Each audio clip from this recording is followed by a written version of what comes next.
¿Cómo te llamas, doctor? No me Eh, fijé. Ja- Javier, A ver, fíjense que este, esta situación obviamente complica no solo las clases, sino sus evaluaciones. Entonces, generalmente los que participan siempre son los mismos. Si se dan cuenta, no les he hecho ningún examen porque la verdad es que está medio complicado hacerlo por acá. Entonces, mucho de su evaluación van a ser con sus trabajos y con la participación en clase. Entonces, sí les voy a pedir que sean activos en clase, porque si no va a estar medio en chino que yo los pueda evaluar. ¿Alguien más? yo creo que podría ser la angina, doctora. ¿Quién eres? Luis, Luis. Ok, ¿por qué? porque al momento de que empezara a aumentar la frecuencia cardíaca, pues empezaría a recortar la diástole, por lo mismo sacrificar bueno, y empezar a isquemizar un poco el miocardio, ¿no? Y empezaría el dolor. Ok, ¿alguien más? Yo digo que es la disnea, ¿Quién eres? porque Guadalupe Montserrat, Ajá, ok. porque al aumentar el flujo va a haber salida de líquido hacia el alveolo. Entonces el Ajá. alveolo ya no va a trabajar normalmente, sino que ahora va a tener líquido en su interior y eso va a dificultar el intercambio gaseoso. Y según yo, por eso se da la disnea. De hecho, sí es el mecanismo porque se da la disnea, pero ahorita yo les voy a contestar esto que les estoy preguntando. ¿Alguien más tiene una opinión diferente de sus compañeros?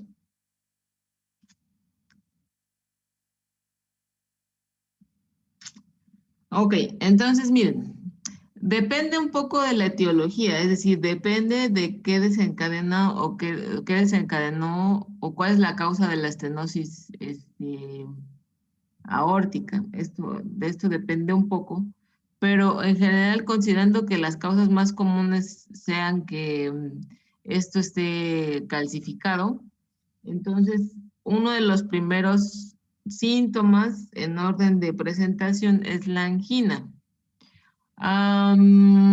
Por lo siguiente, la angina es consecuencia directa de la hipertrofia concéntrica. Eso quiere decir, es más o menos lo que comentaba el doctor en relación a que con hipertrofia concéntrica no hay una buena relajación y no hay un adecuado llenado de las arterias. ¿Por qué la disnea no lo es tanto? Porque de hecho la disnea, bueno, el siguiente síntoma en orden de presentación sería el síncope. Como les había comentado en la clase pasada, creo que eso se los comenté. El síncope se puede presentar por una disminución como abrupta del gasto cardíaco que como que no le llega suficiente volumen al cerebro, ¿verdad?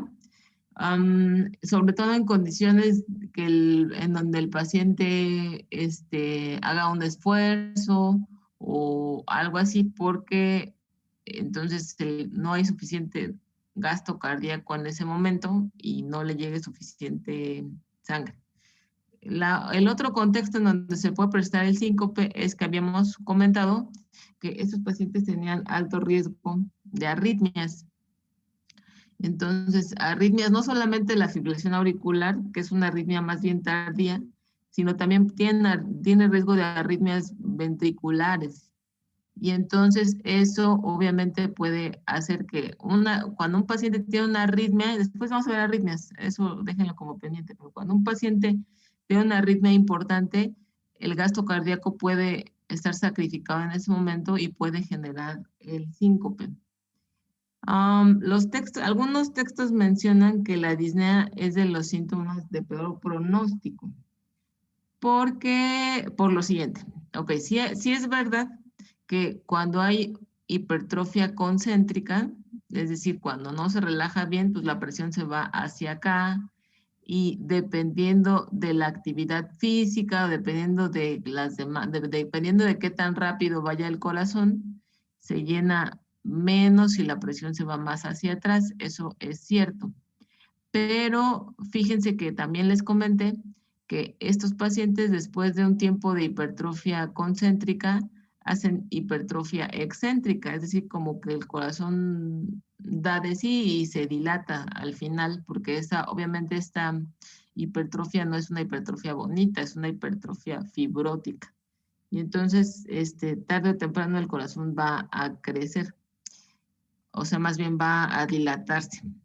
Entonces, generalmente, cuando el corazón conserva su función sistólica, esta situación de la congestión pulmonar se da solo o se da predominantemente con esfuerzo.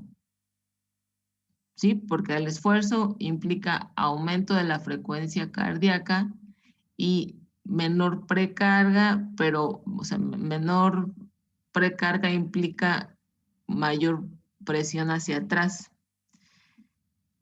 Pero cuando el corazón, cuando el ventrículo izquierdo empieza a fallar, no solamente en la diástole, sino en la sístole, prácticamente esto se agudiza, porque ahora no solamente es en diástole, sino también durante la sístole.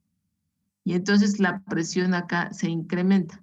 En los pacientes, luego entonces, en los pacientes con estenosis aórtica, la disnea me traduce falla, un mayor deterioro del ventrículo izquierdo. ¿Sí me expliqué? Sí, doctora. Ok. Entonces, la otra pregunta en el contexto de esta valvulopatía es, bueno, esa pregunta está difícil. ¿Ya vieron? ¿Están viendo Pharma, verdad? Sí, doctora. Sí, doctor. Ok. Sí, doctora. ¿Ya vieron fármacos del corazón? O sea, fármacos como cardiovasculares y eso. ¿Ya vieron cardiovascular? Apenas vamos a verlos. Oh, entonces no van a poder contestar. Bueno, les voy a decir, en estos pacientes, por ejemplo, es muy importante que hagamos el diagnóstico de la valvulopatía. Y cuando les ponga el caso clínico, lo voy a retomar y les voy a poner ejemplos. Ahorita les voy a decir que un paciente, por ejemplo, que llega con ustedes, no va a llegar, oigan, tengo estenosis aórtica y por eso me duele el pecho. No, ¿no? El paciente va a llegar, ¿saben qué? O sea, tengo dolor, es dolor cuando hago esfuerzos, me dura un ratito y después se me quita, eso es angina. Y entonces ustedes tienen que determinar si tiene angina porque tiene cardiopatía isquémica o tiene angina porque tiene, o sea, en realidad ustedes tienen que determinar cuál es la causa de la angina. Por lo siguiente, en esta valvulopatía, si ustedes dan nitratos, ¿ubican lo que son los nitratos?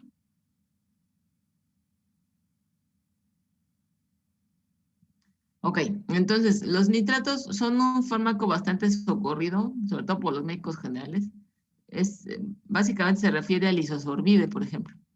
Que son fármacos que tienen la fama de ser vasodilatadores y generalmente en el contexto de angina, pues dices, pues voy a vasodilatar las coronarias, ¿verdad? Y entonces pues ya les llega mejor sangre, ¿no? Entonces mucha gente lo usa o hay muchos médicos que lo usan con esta indicación. Pero en general los nitratos son más vasodilatadores, son más selectivos venosos que arteriales. Fíjense bien, ¿eh? Si ustedes vasodilatan el sistema venoso, o sea, es decir, acá imaginen que les estoy enseñando la vena cava, ¿no? Si ustedes vasodilatan el sistema venoso, ¿qué le va a pasar a esta precarga? ¿Va a aumentar? Aumenta. A ver, otra vez, Va a fíjense bien. disminuir. Disminuye. Disminuye. Exactamente. Si ustedes vasodilatan al sistema venoso, toda la sangre se va a quedar como atorada en el sistema venoso. No estamos hablando del pulmonar, estamos hablando del sistémico, estamos hablando de la vena cava. Entonces, si ustedes en general, eso es un efecto de los nitratos, de los vasodilatadores. Casi no son arteriales, son más bien venosos. Y entonces, si ustedes vasodilatan eso, la precarga se va a ver sacrificada, es decir, va a disminuir la precarga. Y entonces, ¿cómo creen que le vaya a un paciente con estenosis aórtica que ustedes le den isosorbide porque tiene dolor precordial? ¿Qué creen que le pase? ¿Podría tener un paro cardíaco? No tanto. ¿O que pues tal vez se presente con mayor recurrencia el síncope? Sí, tu punto es que cuando... Que empeoran los síntomas. Exactamente. Es decir, los nitratos sacrifican de que... A ver, fíjense, déjenme organizar mis ideas. Ok, ya. Los nitratos sacrificarían la precarga, ¿no? Ahí vamos bien todos. Aumentan la venodilatación sistémica y entonces disminuyen la precarga. Ustedes podrían pensar, bueno, pues si disminuyen la precarga, mejoran la presión acá. Y sí, podrían tener razón, pero entonces, ¿a quién sacrifican? Pues a la poscarga. Porque en esta valvulopatía, esto está cerrado, pero el gasto cardíaco depende de que este ventrículo se ponga fuerte para que pueda vencer esta resistencia. Pero si aparte, o sea, si en estas condiciones con uso de nitratos, ustedes dejan sin precarga este ventrículo, que aunque tenga mucha fuerza, si no tiene que mandar, ¿sí me explicó? No va a tener suficiente gasto cardíaco. En la estenosis aórtica, entonces, los nitratos pueden ser contraproducentes y pueden empeorar los datos de angina. ¿Por qué? Porque sí, la angina es porque este ventrículo no se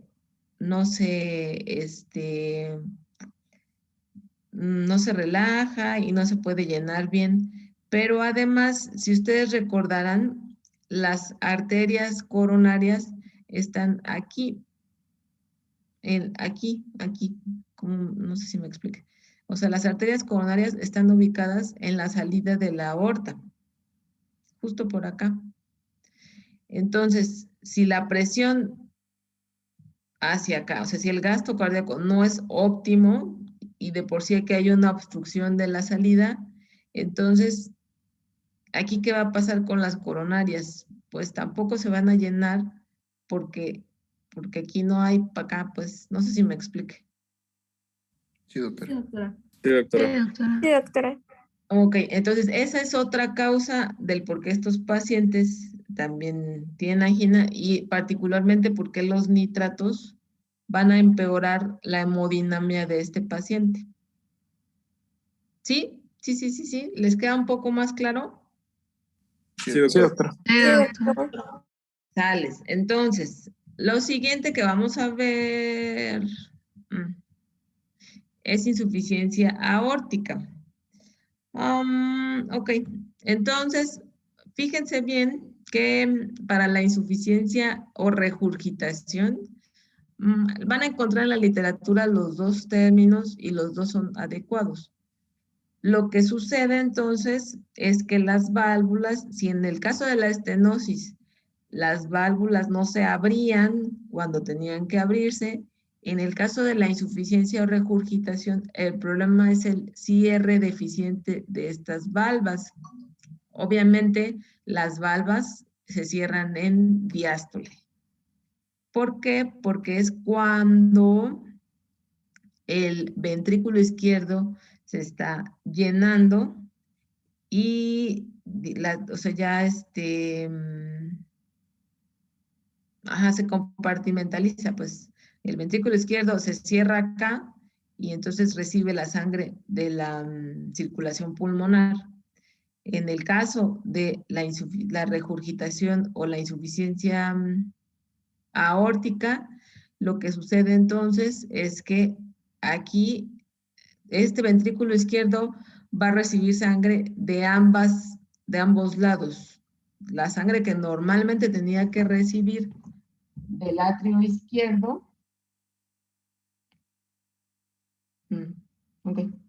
La sangre que normalmente tenía que recibir del atrio izquierdo y la sangre que le está regresando de la regurgitación aórtica. Entonces, si en la estenosis aórtica la cuestión de la hemodinamia era que tenían una sobrecarga de presión y un aumento del gradiente entre la aorta y el ventrículo, en este caso vamos a tener, en el caso de la insuficiencia aórtica, vamos a tener una sobrecarga de volumen en diástole. Esto es muy importante que ustedes reconozcan porque no tiene una sobrecarga de presión. Aquí no tiene que vencer ninguna resistencia. Aquí lo que sucede es que le llega sangre de acá, pero le llega sangre de acá y entonces el volumen que recibe al final de la diástole es mucho mayor, obviamente dependiendo de la regurgitación, que el que tendría que suceder. ¿Sí? Sí, doctor. Sí, doctora. Está sencillo, en realidad esta valvulopatía no está tan fea. Oh, sí. Ok, entonces, fíjense que este defecto puede suceder por problemas en la válvula, por problemas en el nacimiento de la aorta o por problemas que suceden en ambas estructuras. Entonces, por ejemplo, pacientes que tienen válvula aórtica bicúspide, por la morfología de la válvula pudiera ser insuficiente, o sea, pudiera no cerrar tan bien, porque ustedes saben que normalmente la válvula aórtica son 3 válvulas semilunares, entonces, o así se llaman, pues. Entonces, en el caso de que solo sean 2, implica que pudiera tener cierta insuficiencia. La endocarditis pudiera afectar la válvula y esta etiología pudiera afectarla de manera aguda. Imagínense una válvula que está inflamada, que está fea, que está friable. Esto pudiera dar una insuficiencia o regurgitación aguda. Esto es importante porque ahorita lo que vamos a ver.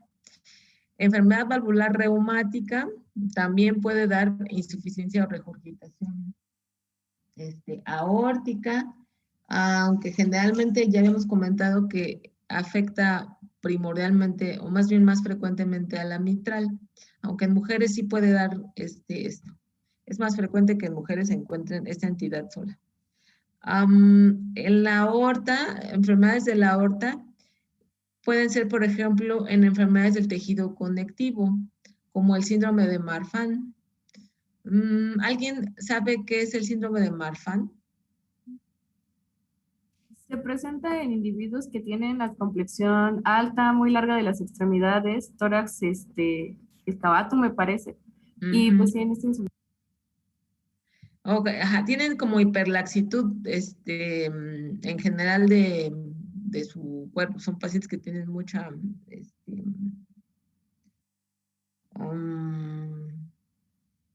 como elasticidad. Y sí, tienen el fenotipo que dice su compañera. ¿Cómo te llamas, doctora? Adriana. Ok.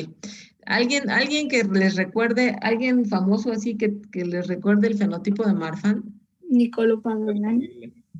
¿Cuál? Nicolo. Pero es más famoso, doctora. Dicen que igual. El nadador Michael Phelps. Michael Phelps. Un poco, ajá, sí.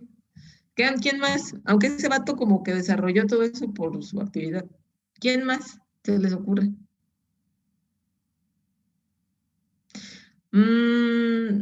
¿Ubican a Sheldon? El de la ¿El de The Big Bang Theory? Ajá. Sí. Ok, Sheldon tiene un poco el fenotipo de Marfan, es decir, tiene ¿cómo se llama? la envergadura, o sea, los brazos muy, muy, muy largos y le llegan mucho más abajo de las personas normales. Bueno, más o menos, ese es el fenotipo. Hay otras enfermedades del tejido conectivo como ectasia aórtica familiar rarísima y otras todavía más raras. En general, los mexicanos como que no, no es muy frecuente este tipo de enfermedades. La disección aórtica sí, no es tan frecuente, pero sí la vemos. Y es una causa de insuficiencia o regurgitación aguda. Entonces, esto sí es importante.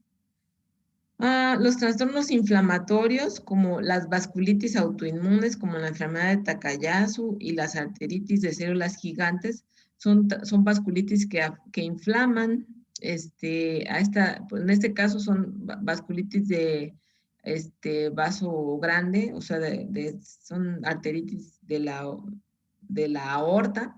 Entonces, pueden inflamar inflaman a la aorta y afectan el cierre de las válvulas. La sífilis terciaria puede caracterizarse por insuficiencia aórtica. Y hay otras enfermedades, de hecho esta lista es más larga, que se conocen como espondiloartropatías, que también pueden inflamar la aorta y la válvula, como la espondilitis anquilosante, el Reiter, la artropatía psoriásica, las enfermedades inflamatorias intestinales, el Crohn. O sea, aquí hay una lista larga de enfermedades autoinmunes que pueden condicionar arteritis o valvulitis. Tiene otro nombre, pero es más o menos lo mismo. Y pueden condicionar insuficiencia o regurgitación. Ok, entonces, como ya vieron, la cuestión prácticamente en los síntomas y en la evolución es si la insuficiencia aórtica es aguda o es crónica.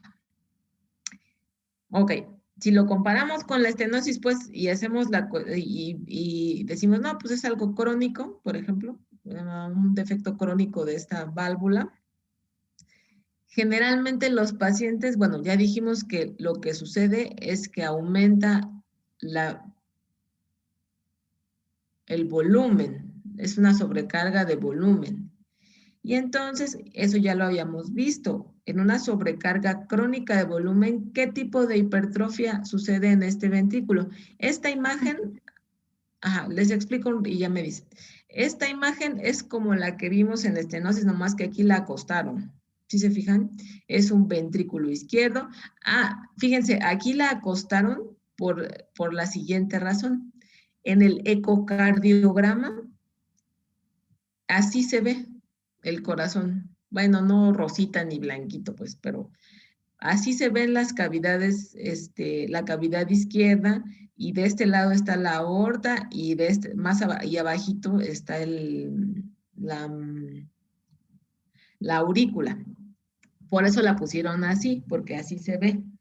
Pero en realidad es el mismo esquema, nada más que en la anterior válvula estaba paradito, el ventrículo. Ok, entonces, ahora sí. ¿Qué tipo de hipertrofia causa la sobrecarga de volumen? Excéntrica. Excéntrica, exactamente. Entonces, lo que vamos a esperar es que este ventrículo a la larga se dilate. La ventaja, entre comillas, de esta cosa es que esto requiere bastante tiempo. Entonces, en general, el paciente, sobre todo en contexto crónico, se la va a llevar tranquilo. O sea, no es una valvulopatía cuando es pura, ¿eh? O sea, cuando solo tienen insuficiencia aórtica, no es una valvulopatía que dé demasiados síntomas. Entonces, generalmente es bastante bien tolerada. Obviamente, cuando ya se dilata, pues el tipo va a tener,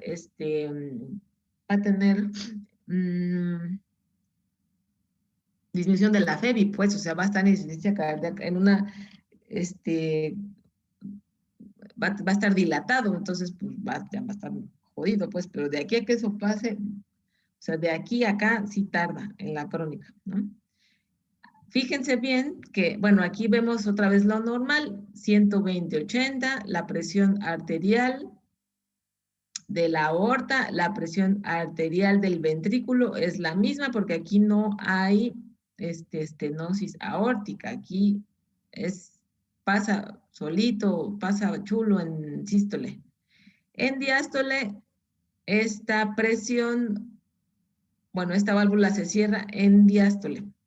Esta válvula se cierra y la presión de la aorta se queda en 80 y la presión de las cámaras izquierdas, pues es la presión de la circulación pulmonar y llega a 10 milímetros de mercurio. Esto es lo normal.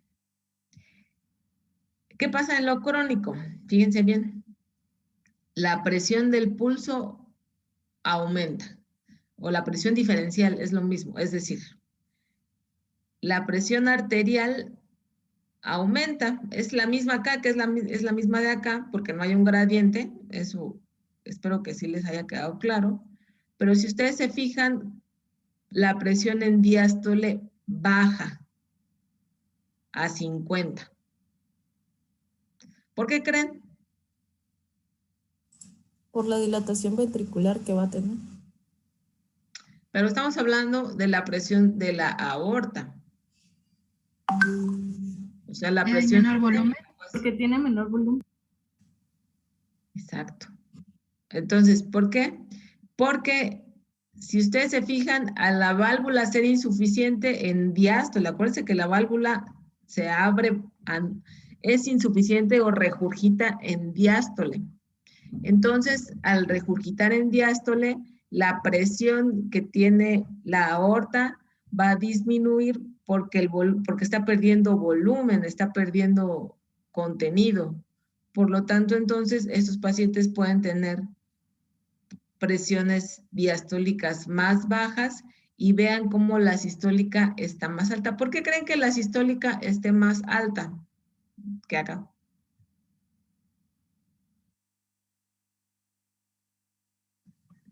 Porque en la sístole sí se expulsa más volumen. Ajá, exacto. Porque antes de que este tipo esté dilatado, el corazón pues intenta compensar y todo lo que le cae de acá y todo lo que le cae de acá lo tiene que mandar para la circulación. Entonces, en estos pacientes, ahorita vamos a verlo en los signos, pero en estos pacientes puede ser frecuente encontrar esta presión del pulso aumentada o la presión diferencial aumentada. ¿Sí entienden ese concepto de presión diferencial alta?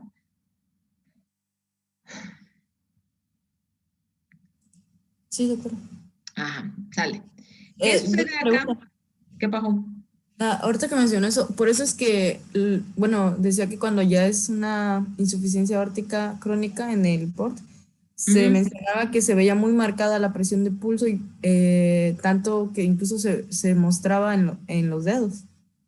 Eso, sí, de hecho es por esto, porque la presión del pulso es esto, es la diferencia entre la presión sistólica y la presión diastólica. Es la presión, se le conoce como presión diferencial o presión del pulso. Entonces, esto genera varios signos clínicos, pero ahorita estamos viendo por qué se presenta. ¿Sí? Sí. Sí, doctora, sí, gracias. Sale. Entonces, pero si se fijan, obviamente, no, ahorita lo vemos. Si se fijan al ventrículo izquierdo, al tener más cantidad de sangre al final de la diástole, pues obviamente en la diástole esta presión también se va a ver incrementada. ¿Sí se fijan? ¿Por qué? Porque finalmente en la diástole, pues este vato está bien congestionado, porque le cayó de acá, le cayó de acá, y esa congestión, como ustedes saben, también se va hacia atrás, por eso aquí ven que la aurícula también está manejando más presión. Ok. Si ustedes recuerdan el otro esquemita de la estenosis aórtica, esta presión es un poco menor, Por eso estos pacientes generalmente toleran más o menos esta valvulopatía, en contexto crónico, ¿eh? Otro cantar es el contexto agudo. El contexto agudo, un paciente se muere como pollo de insuficiencia aórtica aguda. En el contexto agudo ya veíamos acá que pues situaciones como la endocarditis, como la disección aórtica, son entidades que pueden hacer que la válvula sea insuficiente de manera abrupta. Entonces, vean qué sucede. Obviamente, al ser un trastorno agudo, ahora vamos a ver este dibujito de acá. Este ventrículo no va a tener estos cambios. ¿Por qué? Porque esta falla, esta insuficiencia, esta regurgitación va a ser de un momento a otro. Este paciente cambió. Y entonces, ¿qué va a suceder? Si ustedes se fijan, aumenta muy importantemente la presión diastólica. Este paciente no tiene tiempo de compensar que se le está viniendo el mundo encima, es decir, que este ventrículo está teniendo de manera abrupta mucho más volumen en diástole, y obviamente al tener más volumen en diástole y no tiene estos cambios, ¿verdad? No tiene estas adaptaciones. Finalmente la remodelación son adaptaciones que hace el corazón para seguir manteniendo gasto cardíaco. En este caso no lo hace porque es de un momentito a otro. Y entonces lo que sucede es que esta presión se va hacia atrás. Y este paciente clínicamente va a estar en edema agudo pulmonar. Así de sencillo. Porque este ventrículo va a fallar. O sea, si se fijan, no solamente aumenta la presión en diástole y obviamente se regurgita hacia atrás, sino que también disminuye la sistólica. ¿Por qué? Porque pues si no, aquí está logrando mantener esa presión sistólica porque se está hipertrofiando la pared, porque está poco a poco como que dice, bueno, pues ya que me llega más, pues me va a poner mamey, o sea, me voy a hipertrofiar para poder manejar este volumen. Pero aquí no, aquí estaba bien y luego ya no. Entonces, ese ventrículo con esta masa muscular no es capaz de manejar la sobrecarga diastólica de presión y entonces se rinde y todo eso se va para acá. Ustedes dicen, bueno, pues es que 30 milímetros, pues ni es tanto, pues. Pues sí, pero hagan de cuenta que estaba así y al siguiente minuto está así. Entonces, no logra adaptarse. En un segundo, pues obviamente no va a lograr adaptarse. Y entonces este paciente clínicamente va a estar en edema agudo pulmonar. Y se mueren, ¿eh? Si no se les hace nada, se mueren si no hubiera un mañana. Bueno, no, ya no habría un mañana. Ahora, fíjense bien. Esta gráfica les habla de estos cambios. Es una relación, es una curva entre, bueno, en donde se grafica el volumen del ventrículo izquierdo y la presión. Entonces, se refiere a que en el contexto de una regurgitación aórtica aguda, el volumen a lo mejor no varíe tanto porque no hay este efecto compensatorio. Y la presión, si se dan cuenta, tampoco varía tanto a diferencia de la crónica, pero estos mecanismos compensadores son los que hacen que este paciente pueda sobrevivir más o menos bien a este defecto. Acá les va a quedar un poco más claro. Entonces, en relación a la presentación clínica, aquí tenemos... Esperen, déjenme.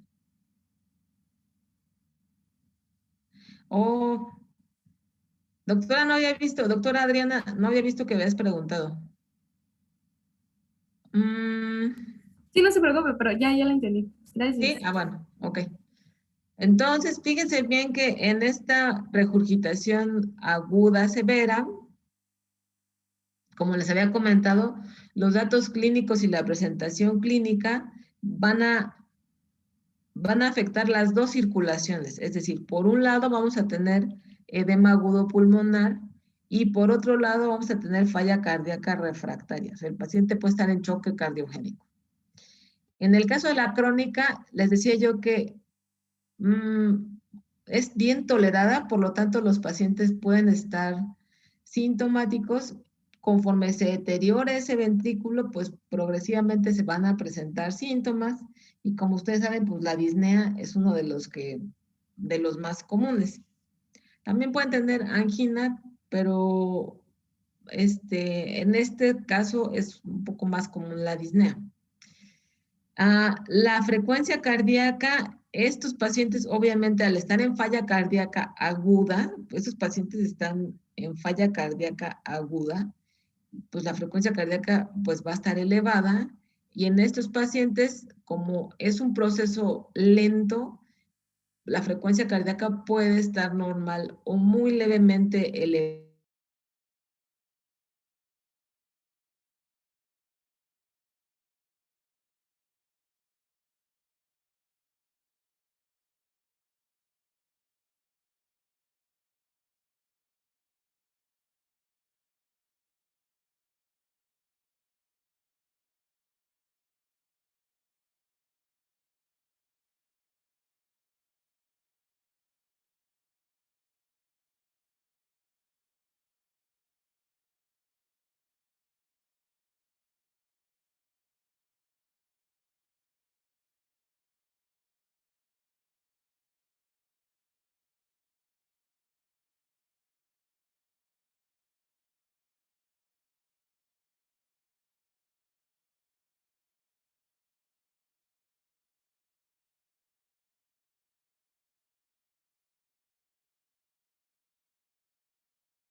No tienen tiempo para compensarlo. Pudiera estar levemente agrandado, pero porque le está llegando más volumen, es a expensas de todo el volumen que le está llegando. Obviamente en el contexto del crónico, pues el ventrículo va a estar todo grandote porque lo está compensando, o sea, tuvo tiempo para crecer. La presión sistólica aórtica pudiera estar disminuida, como ya vieron, dependiendo del grado de falla cardíaca y la sistólica, Y en el caso de de la aórtica tienen este proceso de compensación, entonces la presión sistólica está elevada. En la diastólica, la presión diastólica en el contexto de agudo pudiera estar disminuida dependiendo del grado de falla cardíaca y en el caso de la crónica va a estar disminuida. Estamos hablando de que la presión sistólica entonces en las crónicas va a estar elevada y la presión diastólica disminuida o lo que es lo mismo, la presión del pulso incrementada. Dependiendo, esto es dependiendo, es la fracción de eyección del ventrículo izquierdo, dependiendo del grado de falla cardíaca, pudiera estar normal esto. Porque el principal problema es que este ventrículo tiene demasiada presión, demasiado volumen y no puede manejar el volumen y lo va a echar hacia atrás. La contractilidad, pues más o menos, pero su principal problema es el volumen diastólico. Ese es el que se va a ir hacia atrás y por eso estos pacientes básicamente hacen edema agudo pulmonar. Entonces, en el caso de estos pacientes que tienen regurgitación aórtica crónica, pues de manera inicial lo van a compensar, la FEBI puede estar conservada, pero cuando ya están dilatados, cuando ya la hipertrofia ya se vuelve,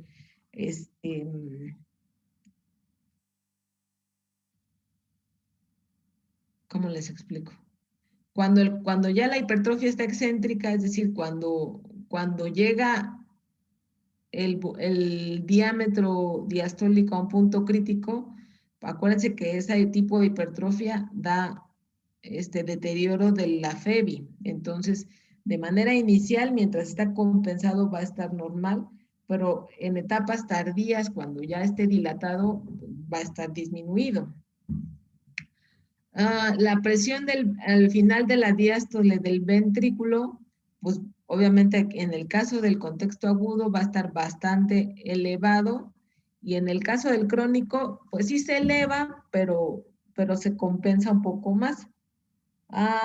El gasto cardíaco, entonces, pues, como acá puede estar normal y acá, en general, ya al final, pues también va a estar disminuido. No, este no es, este es gasto cardíaco, este de abajo. En el caso del agudo, ya quedamos que no es una falla cardíaca. Ahorita les digo si me quise, si me borro. En el gasto cardíaco en el contexto de agudo va a estar disminuido y en el contexto de crónico va a estar de manera al principio normal, pero en etapas tardías se va a disminuir. Entonces, esta es una de las valvulopatías que tiene más datos clínicos, o sea, más signos. Es muy signológica, aunque en general es bien tolerada. Entonces, los signos clínicos, esta división de así vienen del Guadalajara. Los signos clínicos los dividen ahí en centrales y periféricos. Me pareció interesante. Los centrales, pues obviamente hablan del corazón. Entonces, ahorita vamos a ver la morfología del soplo como en diagrama para que lo vean un poco mejor. El soplo de la regurgitación aórtica es un soplo diastólico que se escucha mejor en foco accesorio aórtico. Es de tipo suave o aspirativo. Eso de aspirativo, como que, no sé si me explico. A eso se refiere que como que suena así como si aspiraran. Y esto va como de de más a menos. Es decreciendo. En lugar del otro que era arriba y abajo, como en rombo, este es así. Bueno, ahorita lo vemos. Y puede haber otro soplo que se escucha mejor, más bien tirándole hacia el ápex, que se conoce como retumbo de Austin Flynn. Fíjense bien, esto es importante porque puede ser pregunta de algún examen. El soplo diastólico es el soplo que se produce propiamente por el trastorno anatómico, es decir, por la regurgitación. Este otro soplo de Austin Flynn es un soplo funcional. Ahorita vamos a ver por qué. Luego, el ápex está desplazado hacia abajo del quinto espacio intercostal. Pues está desplazado, pues. Y en libros como el Guadalajara, que son así muy románticos en la clínica, dice que se siente, bueno, esa sensación que da la palpación del ápex en estos pacientes, sobre todo, prácticamente todo esto es en el contexto de los crónicos, Es decir, de los pacientes que tienen estenosis aórtica, insuficiencia o regurgitación aórtica crónica. Todo esto sucede en ese contexto. Porque en aguda nunca van a encontrar todo esto, porque en aguda el paciente está en edema agudo pulmonar. Eso, o sea, esa es la clínica que tiene la de un edema agudo pulmonar. Entonces, ya, retomando. Estos pacientes, esto del choque de cúpula de Barr, dice que es como si un globo se inflara en la palma de mi mano. O sea, yo le pongo la mano en el tórax y siento como si se inflara el globo y tocara mi mano. Así dicen, pues. Eso es en cuanto a los datos a nivel cardíaco. A nivel periférico, prácticamente la mayoría de estos van a estar dados por aumento de la presión diferencial. Entonces, los pacientes pueden tener pulso Zeller o de Corrigan, que es un pulso saltón. El signo de Muset, Müller, Quinqué, soplo de Durosies. No es lo mismo ritmo de Durosies, que eso lo vamos a ver la próxima clase, es otra cosa, a soplo, son cosas diferentes. Entonces, esto se les va a quedar de tarea. ¿Qué significa el signo de Muset? ¿Qué significa o qué traduce el signo de Müller, el de Quinqué? Por ahí ya alguien comentó algo relacionado a esto, pero sí, se les va a quedar de tarea que lo busquen. Están bonitos. Entonces, vean en qué consisten cada uno de estos signos y todos estos están relacionados a regurgitación aórtica. Entonces, ya casi acabamos. Ok, entonces, es más o menos esta es la morfología del soplo en la insuficiencia aórtica. Entonces, fíjense bien cómo está esta onda. Este es el primer ruido, este es el S1, este es el S2. Entonces, siempre que vean un diagrama así, porque generalmente así se, ¿cómo les explico? Así se, como que se dibujan los soplos, pues obviamente, pues un soplo está medio complicado, esquematizarlo, pero así se esquematiza, esa es la palabra. Entonces, siempre que vean esto, ubiquen su sístole y ubiquen su diástole. Este es el primer ruido y este es el segundo. ¿Por qué estoy tan segura de que este es el primero y este es el segundo? Porque la sístole siempre es más corta que la diástole. Entonces, fíjense bien, este de acá, este negrito de aquí, este es el soplo anatómico. ¿Qué quiere decir? Es el soplo, en foco accesorio, es el soplo diastólico, suave, decreciendo, o sea, aspirativo. Empieza al principio de la diástole y va bajando, bajando, bajando.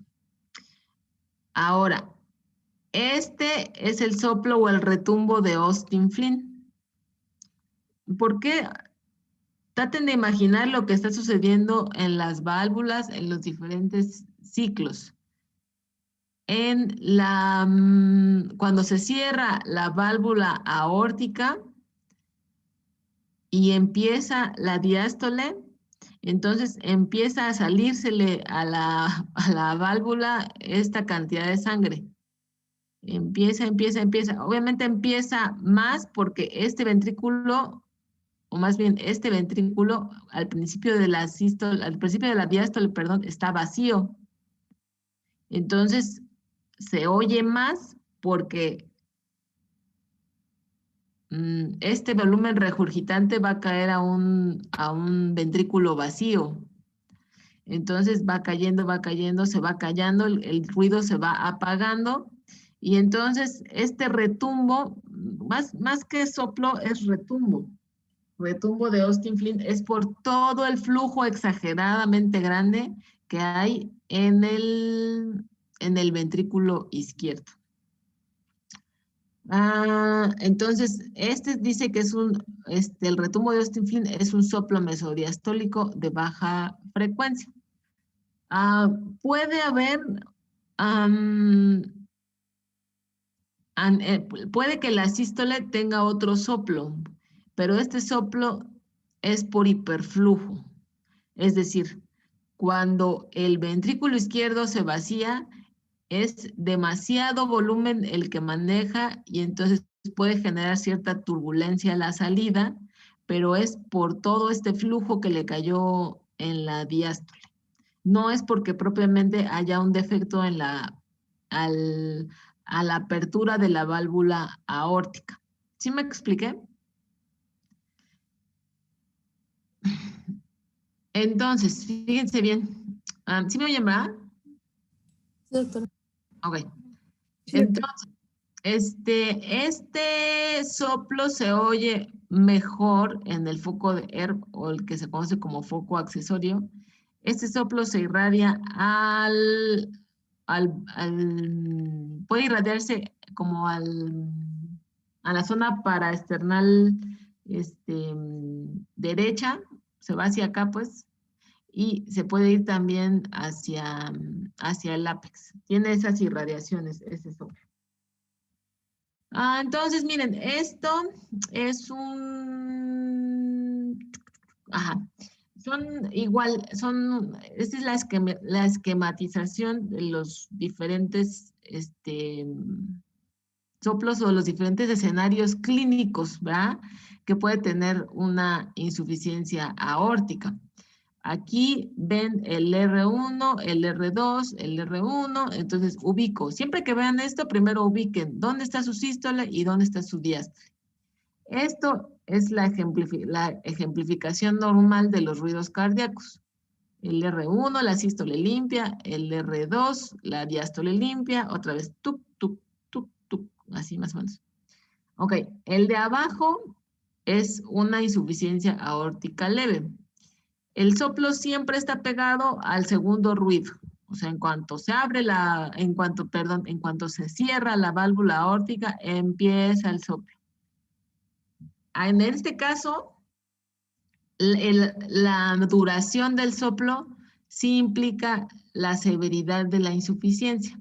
En una insuficiencia aórtica leve, el soplo va a durar poco tiempo, porque el volumen de regurgitación no es mucho.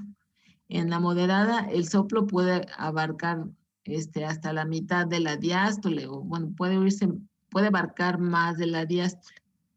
Cuando la insuficiencia aórtica es grave, escuchan el retumbo de Austin Flint, que sería el soplo que está al final. ¿Capiche?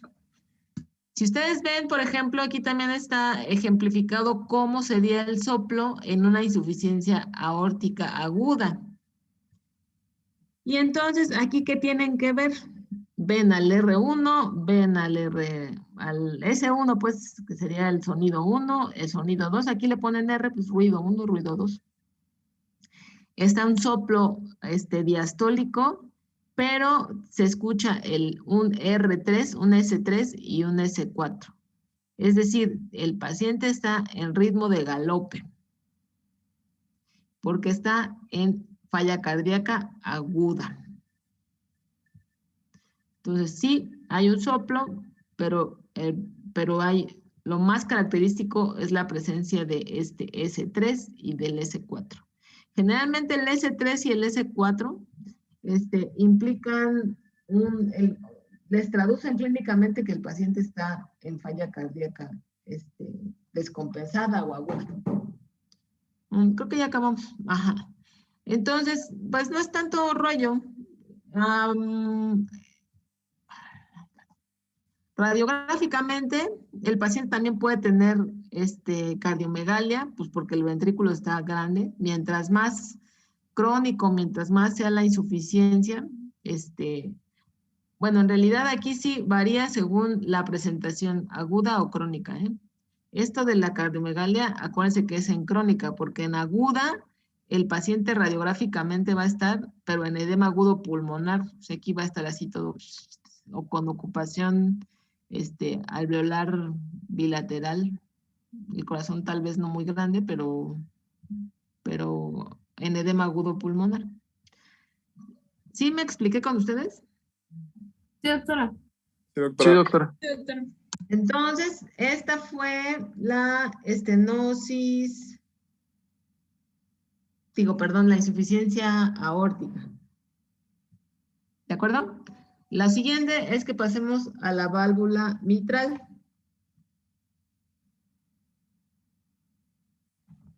Entonces, eso lo vamos a ver en la siguiente clase para que estudien, por favor.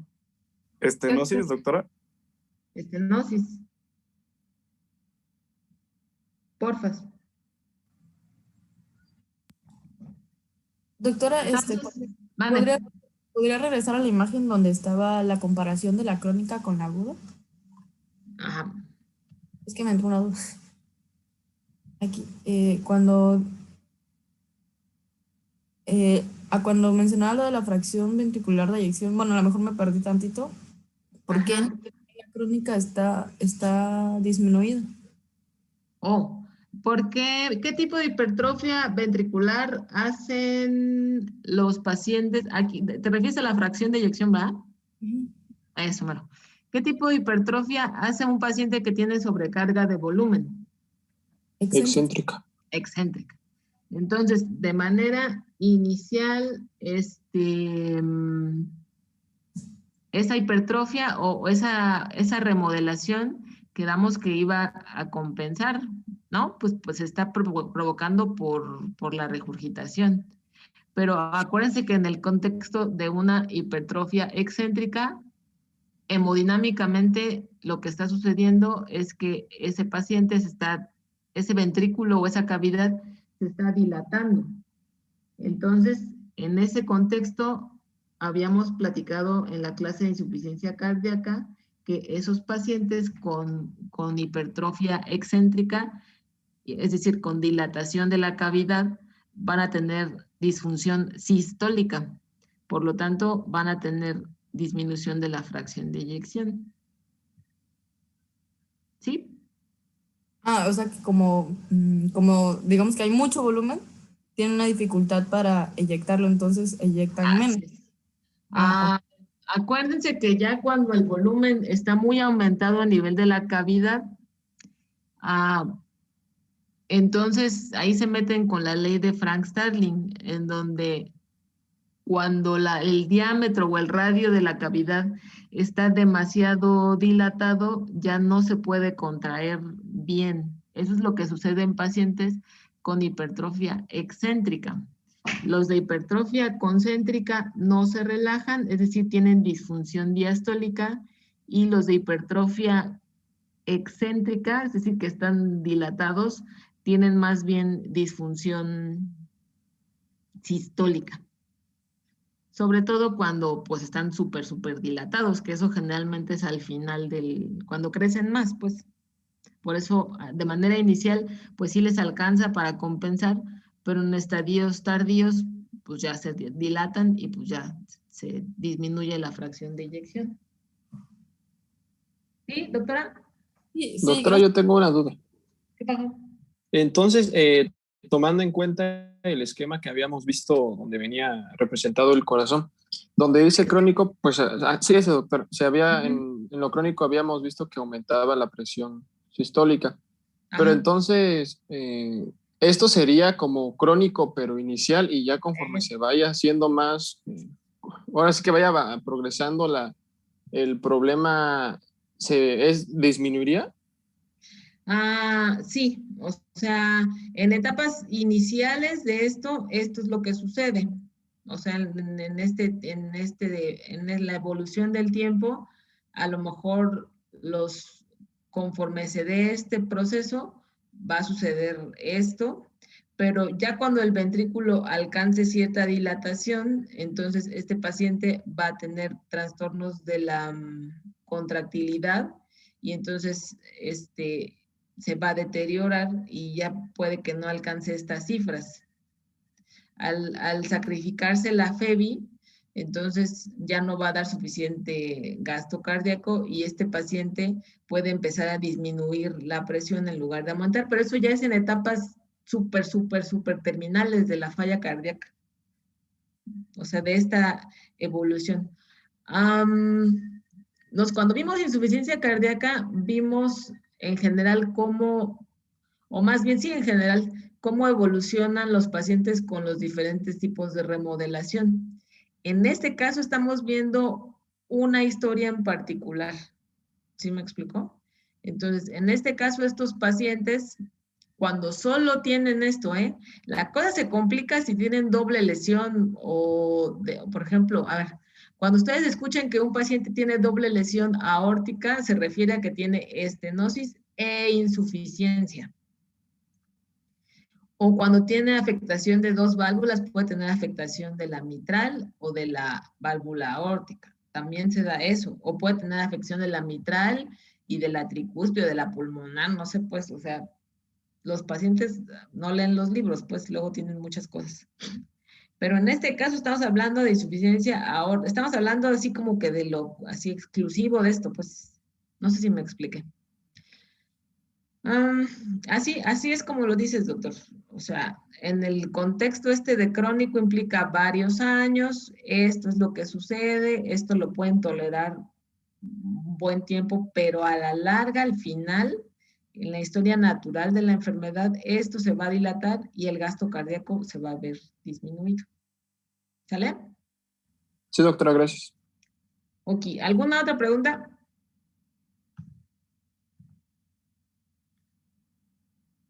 ¿No?